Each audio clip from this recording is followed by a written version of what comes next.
Hello दोस्तों, नमस्कार। स्वागत है इस नई वीडियो में। बात करने वाले हैं बिहार पुलिस कांस्टेबल का ऑनलाइन फॉर्म आप कैसे भरेंगे। मैं एक लाइव फॉर्म फिल करके दिखाऊंगा ताकि आपको अपना फॉर्म फिल करने में किसी भी प्रकार का कोई मिस्टेक ना हो। दोस्तों, अगर आप 12वीं पास कर लिए हैं तो आपके लिए बिहार पुलिस में बहुत बढ़िया बम्पर भर्ती निकल के आ रहा है। 19,838 पोस्ट पे वैकेंसी है। ये वैकेंसी में महिला और पुरुष दोनों लोग फॉर्म भर सकते हैं। दोस्तों, फॉर्म भरने के लिए आपको CSBC की ऑफिशियल वेबसाइट पे आना होगा। इस वेबसाइट का लिंक मैं आपको वीडियो के डिस्क्रिप्शन में दे दूंगा। इस वेबसाइट पे आने के बाद आपको यहाँ पे ऊपर में ही दिखने को मिल जाएगा apply for the constable Bihar police. जैसे ही आप इसके ऊपर क्लिक करेंगे तो आपके सामने कुछ इस टाइप का इंटरफेस खुलेगा। मैं इसका डिटेल्स नोटिफिकेशन का एक वीडियो बनाया हूँ कि आपका कितना हाइट होना चाहिए, कितना एज होना चाहिए और सिलेक्शन प्रोसेस क्या है। आप एक बार उस वीडियो को देख लीजिएगा या यहाँ से एडवर्टाइजमेंट नोटिफिकेशन 01/2025 को डाउनलोड करके पढ़ लीजिएगा।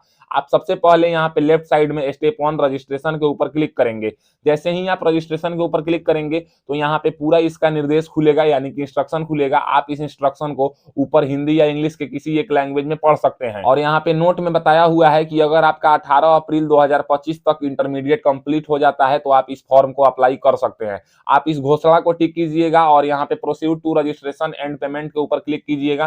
तो आपके सामने यहाँ पे बोलेगा पोस्ट अप्लाइड फॉर, तो यहाँ पे कांस्टेबल लिखा होगा। 2 नंबर में बोलेगा कि आपको अपना पूरा नाम फिल करना है। जैसे कि यहाँ पे फर्स्ट नेम फिल करना है, मिडिल नेम फिल करना है और सरनेम फिल करना है। अगर हम बात करें तो अगर आपका नाम ऋतिक कुमार है तो आप फर्स्ट नेम में ऋतिक फिल कीजिएगा और सरनेम में कुमार फिल कीजिएगा। अगर आपका नाम ऋतिक कुमार सिंह है तो आप फर्स्ट नेम में ऋतिक फिल करेंगे, मिडिल नेम में कुमार फिल करेंगे और सरनेम में सिंह फिल करेंगे। उसके बाद यहाँ पे बोलेगा सिलेक्ट अप्लीकेंट नेशनलिटी, तो आप यहाँ से एक ही ऑप्शन आएगा इंडियन, ये वाला ऑप्शन चूज कर लीजिएगा। 4 नंबर में बोलेगा इंटर अप्लीकेंट मोबाइल नंबर, यानी कि आपको अपना एक वैलिड मोबाइल नंबर इस बॉक्स में फिल करना है। 5 नंबर में आपको अपना एक वैलिड ईमेल आईडी फिल करना है। उसके बाद यहाँ पे 6 नंबर में पूछेगा are you domicile of Bihar state, क्या आप बिहार राज्य के निवासी हैं। अगर हैं तो आप इसको यस कर दीजिएगा। फिर यहाँ पे 7 नंबर में पूछेगा सिलेक्ट अप्लीकेंट जेंडर, तो आप अपना जेंडर यहाँ से बता दीजिएगा। फिर यहाँ पे 8 नंबर में पूछेगा कि सिलेक्ट अप्लीकेंट रिजर्वेशन कैटेगरी, आप किस कैटेगरी से बिलोंग करते हैं। तो यहाँ पे general, EWS, EBC, BC, SC, ST सभी कैटेगरी हैं। आप अपना कैटेगरी को चूज कीजिएगा। जैसे हम यहाँ पे अपने ईडब्ल्यूएस कैटेगरी को चूज किए तो यहाँ पे बताया जा रहा है कि ईडब्ल्यूएस का सर्टिफिकेट मेरे से डॉक्यूमेंट्स वेरिफिकेशन में मांगा जाएगा। फिर यहाँ पे 9 नंबर में आपको अपना डेट ऑफ बर्थ बताना है, जो कि 10वीं के सर्टिफिकेट के अकॉर्डिंग यहाँ पे डेट, मंथ और फिर यहाँ पे ईयर बताना है। फिर यहाँ पे 10 नंबर में पूछेगा कि क्या आप बिहार के होमगार्ड में सेवा दे रहे हैं, यानी कि आप होमगार्ड पर्सन हैं। अगर हैं तो आप यहाँ पे यस करेंगे और उसके बाद यहाँ पे होमगार्ड नंबर बताएंगे और फिर यहाँ पे date of complete basic training आपने होमगार्ड का कब किया है और किस डिस्ट्रिक्ट में आपका इनरोलमेंट हुआ है होमगार्ड में, ये आप बताएंगे। अगर मान लीजिए कि आप बिहार से बिलोंग नहीं करते हैं और इस फॉर्म को भरना चाहते हैं तो आप 6 नंबर वाले ऑप्शन को, यानी कि जो डोमिसाइल ऑफ बिहार स्टेट है, इसको आप यहाँ से नो कर दीजिएगा। जैसे ही आप इसको नो करेंगे तो आप एक ही कैटेगरी में आएंगे, जनरल कैटेगरी में। ये यहाँ से आप भर सकते हैं फॉर्म, लेकिन एग्जाम सेंटर जो है वो केवल और केवल बिहार राज्य में ही होगा। तो आप अपने अनुसार सारा डिटेल्स को फिल कर लीजिएगा और उसके बाद यहाँ पे प्रोसीड के ऊपर क्लिक कीजिएगा। जैसे ही आप प्रोसीड के ऊपर क्लिक करेंगे तो आपका पूरा डिटेल्स यहाँ पे दिखाया जाएगा। आप एक बार डिटेल्स को अच्छे से मिलान कर लेंगे कि आपका सारा डिटेल्स सही है कि नहीं। अगर आपका सारा डिटेल सही है तो नीचे यहाँ पे एक डिक्लेरेशन होगा, इस डिक्लेरेशन को टिक कर दीजिएगा। डिक्लेरेशन के नीचे एक कैप्चा होगा, इस कैप्चा को आप इस बॉक्स में फिल कर दीजिएगा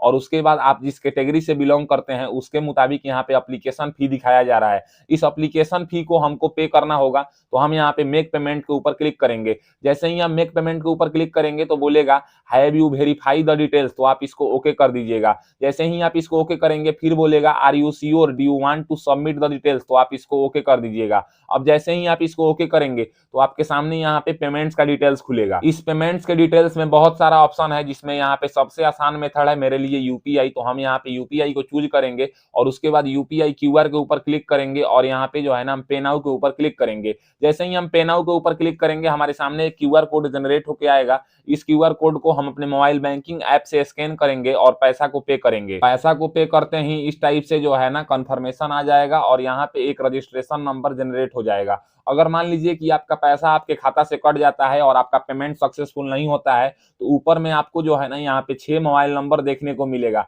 इस मोबाइल नंबर पे आपको जो है ना सुबह 9 बजे के बाद और शाम को 6 बजे से पहले आप कॉल कीजिएगा। वो लोग जब कॉल रिसीव करेंगे तो आप अपना प्रॉब्लम बताएंगे तो वो लोग आपके प्रॉब्लम को सोल्व कर देंगे। या यहाँ पे ईमेल आईडी देखने को मिलेगा, इस ईमेल आईडी पे भी आप अपना डिटेल्स यानी कि समस्या लिख के भेज सकते हैं। उसके बाद यहाँ पे click here to download payment receipt, आप इसको डाउनलोड कर सकते हैं। अगर मान लीजिए कि आपका आपका जो है ना रजिस्ट्रेशन करते टाइम पे कुछ गलती हो जाता है तो उसको आप सुधार नहीं कर सकते हैं। इसके लिए आपको यहाँ पे कैंसिल रजिस्ट्रेशन फॉर्म का लेफ्ट साइड में बटन दिखेगा, इसके ऊपर आप क्लिक करके अपना रजिस्ट्रेशन कैंसिल कीजिएगा, फिर आप दूसरा फॉर्म भर सकते हैं। इसलिए आप अपने सभी डिटेल्स को सही से भर के ही फॉर्म अप्लाई कीजिएगा। और राइट साइड में आपको यहाँ पे proceed to fill application form का ऑप्शन दिखेगा, इसके ऊपर आप क्लिक कीजिएगा। जैसे ही आप इसके ऊपर क्लिक करेंगे तो बोलेगा कि आप अपने एजुकेशन डिटेल्स और एड्रेस को यहाँ पे रेडी रखेंगे, तो आप इसको ओके कर दीजिएगा। जैसे ही आप ओके करेंगे तो यहाँ पे फिर से इसका पूरा इंस्ट्रक्शन दिखाया जाएगा। आप नीचे आइएगा और नीचे में यहाँ पे जो है ना डिक्लेरेशन दिखेगा, डिक्लेरेशन को टिक करके proceed to fill application form के ऊपर क्लिक कीजिएगा।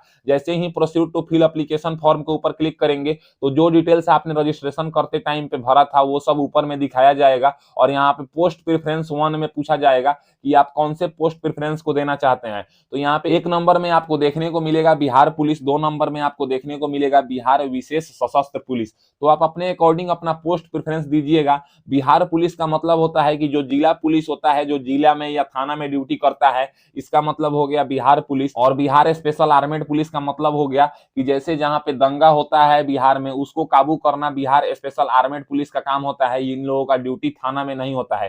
तो आप अपने अकॉर्डिंग अपना पोस्ट प्रेफरेंस यहाँ से जो है ना चूज कर लीजिएगा। पोस्ट प्रेफरेंस चूज करने के बाद 1 नंबर में आपको अपने पिताजी का नाम फिल करना है, जो कि 10वीं के सर्टिफिकेट के अकॉर्डिंग फिल करना है। 2 नंबर में आपको अपनी माँ का नाम फिल करना है, जो कि 10th के सर्टिफिकेट के अकॉर्डिंग फिल कीजिएगा। 3 नंबर में आपको अपना मैरिटल स्टेटस बताना है कि आप अनमैरिड हैं कि मैरिड हैं, ये यहाँ से चूज कर लीजिएगा। 4 नंबर में सिलेक्ट आइडेंटिटी कार्ड टाइप, यानी कि आप किस प्रकार के आइडेंटिटी कार्ड को देना चाहते हैं इस फॉर्म में। आधार कार्ड को देंगे कि पैन कार्ड को कि वोटर आईडी कार्ड को कि पासपोर्ट को। तो हम यहाँ पे आधार कार्ड वाले ऑप्शन को चूज करेंगे। जो आइडेंटिटी कार्ड आप चूज करेंगे 5 नंबर में, उस आइडेंटिटी कार्ड का नंबर आपको यहाँ पे फिल करना होगा। उसके बाद 6 नंबर में आइडेंटिफिकेशन मार्क पूछा जा रहा है, यानी कि अगर आपके शरीर में कहीं कटे फटे या जले या तिल का निशान है तो उसको आप फिल कर दीजिएगा। फिर यहाँ पे 7 नंबर में पूछा जा रहा है कि are you ward of freedom fighter, क्या आप फ्रीडम फाइटर के आश्रित हैं? अगर हैं तो आप यहाँ पे यस कीजिएगा। तो यहाँ पे पूछा जा रहा है नेम ऑफ फ्रीडम फाइटर, तो आप अपने फ्रीडम फाइटर का नेम बताइएगा। उसके बाद यहाँ पे रिलेशनशिप विथ फ्रीडम फाइटर, आपका जो है ना मतलब क्या संबंध है फ्रीडम फाइटर से, पोती है कि पोता है कि नतनी है कि नाती है, यहाँ पे बताइएगा। उसके बाद फ्रीडम फाइटर का सर्टिफिकेट नंबर होता है वो यहाँ पे फिल कर दीजिएगा। इशू डेट बता दीजिएगा। उसके बाद यहाँ पे इशू डिस्ट्रिक्ट बता दीजिएगा। अगर आप फ्रीडम फाइटर नहीं है तो आप सिंपली इसको नो कर दीजिएगा। उसके बाद यहाँ पे एजुकेशन क्वालिफिकेशन डिटेल्स के बारे में पूछा जा रहा है, जिसमें सबसे पहले आपको अपने मैट्रिक क्लास का जानकारी देना है, जिसमें यहाँ पे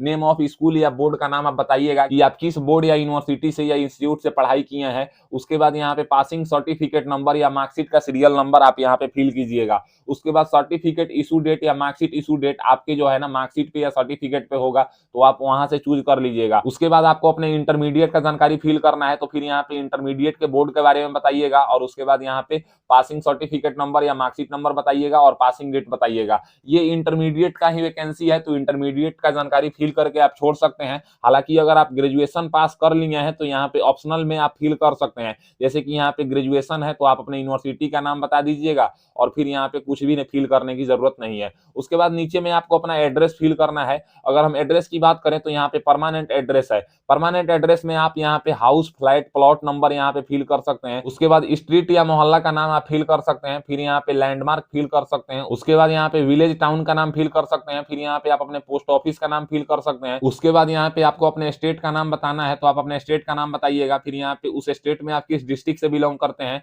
तो आप अपने डिस्ट्रिक्ट का नाम चूज कर लीजिएगा। फिर यहाँ पे आप अपने पिन कोड को फिल कर दीजिएगा, जो कि आपके आधार कार्ड के पीछे होगा। फिर यहाँ पे आपसे पूछा जा रहा है कि क्या आपका परमानेंट एड्रेस और प्रेजेंट एड्रेस यानी कि कॉरेस्पॉन्डेंस एड्रेस दोनों सेम है। अगर सेम है तो आप सिंपली इसको यस कर देंगे, दोनों बगल सेम सेम फिल हो जाएगा। अगर आपका दोनों सेम नहीं है तो आप इस बॉक्स को टिक नहीं करेंगे, आप सिंपली यहाँ से नो कर देंगे और दोनों अलग अलग फिल कर लेंगे। उसके बाद यहाँ पे डिक्लेरेशन ऑफ क्रिमिनल केस के बारे में आपसे पूछा जाएगा, यानी कि आपके निगेटिविटी को जाना जाएगा। जैसे क्या आपको यूपीएससी, एसएससी या सीएसबीसी के कभी किसी एग्जाम से निकाला गया है, उसके बाद क्या आपके ऊपर कोई केस है या कोई क्रिमिनल केस है पेंडिंग है, कोई कोर्ट में आप कन्विक्टेड हैं, तो इन सब को आप नो कर दीजिएगा। क्योंकि ये जो है ना बिहार पुलिस एक डिफेंस सेक्टर का जॉब है, तो डिफेंस सेक्टर में जॉब लेने के लिए आपको जो है ना आपके ऊपर कोई भी केस मुकदमा नहीं होना चाहिए। तो मेरे अनुसार ये सब नो होगा, तो आप सबको नो कर दीजिएगा। नीचे में आपको एक फोटो और सिग्नेचर अपलोड करना होगा। जो फोटो आप अपलोड करेंगे वो व्हाइट बैकग्राउंड में अपलोड करेंगे। आप नोटिफिकेशन के 12 नंबर पेज पे आइएगा तो यहाँ पे बताया हुआ है कि आपको जो है ना 2 महीना से कम पुराना वाला रंगीन फोटो अपलोड करना है, जिसका बैकग्राउंड व्हाइट होना चाहिए और 15 से 25 केबी के बीच में होना चाहिए। सिग्नेचर भी आपको ब्लू या ब्लैक इंक से करके सादे कागज पे और उसको क्रॉप करके अपलोड करना है 15 से 25 केबी के बीच में जेपीजी फॉर्मेट में। तो इस नोटिफिकेशन को फॉलो करके आप अपने फोटो और सिग्नेचर को अपलोड कर लीजिएगा और उसके बाद यहाँ पे प्रोसीड के ऊपर क्लिक कीजिएगा। जैसे ही आप प्रोसीड के ऊपर क्लिक करेंगे तो आपने जितना भी डिटेल्स फिल किया है उन सब डिटेल्स को यहाँ पे दिखाएगा। आप एक बार अपने सारा डिटेल्स को मिलान कर लीजिएगा कि आपका फिल किया हुआ सारा डिटेल सही है कि नहीं। अगर आपका फिल किया हुआ सारा डिटेल सही है तो नीचे एक डिक्लेरेशन होगा, इस डिक्लेरेशन को टिक कीजिएगा। डिक्लेरेशन के नीचे एक कैप्चा दिखाई दे रहा होगा, इस कैप्चा को आप इस बॉक्स में फिल कीजिएगा और यहाँ पे सबमिट एप्लीकेशन के ऊपर क्लिक कीजिएगा। जैसे ही आप सबमिट एप्लीकेशन के ऊपर क्लिक करेंगे तो बोलेगा कि क्या आप अपने डिटेल्स को वेरीफाई कर लिए हैं, तो हम यहाँ पे ओके कर देंगे। उसके बाद बोलेगा कि आर यू श्योर, क्या आप अपने एप्लीकेशन को फाइनली सबमिट करना चाहते हैं, तो हम इसको ओके कर देंगे।